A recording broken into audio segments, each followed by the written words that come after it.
Telangana state public service commission के ज़ेर-ए-इत्तिमाम मुनक़्क़द हुए group 1 के प्रीलिमिनरी इम्तिहानात के मौके पर जिला कलेक्टर जनगांव रिजवान बादशाह शेख ने मुख्तलिफ इम्तिहानी मराकज़ का अचानक दौरा करते हुए तफसीली मुशाहिदा किया और उम्मीदवारों के लिए फराहम किए गए इब्तिदाई तिब्बी इमदाद काउंटर्स, दूसरे बुनियादी सहूलियात का तफसीली जायजा लिया।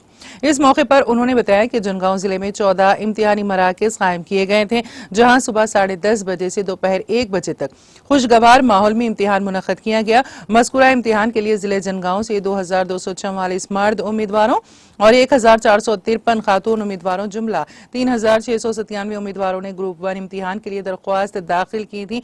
ताहम 2949 उम्मीदवारों, जिनमें 1806 मर्द उम्मीदवार और 1143 खातून उम्मीदवार शामिल हैं, इम्तिहान में शिरकत की। इस ज़िमन में मुकामी पुलिस की जानिब से मौसर हिफाजती बंदोबस्त किया गया था। RDO जनगांव कोमरैया और दूसरे ओहदेदार भी इस मौके पर दौरे में जिला कलेक्टर के हमरा शरीक थे।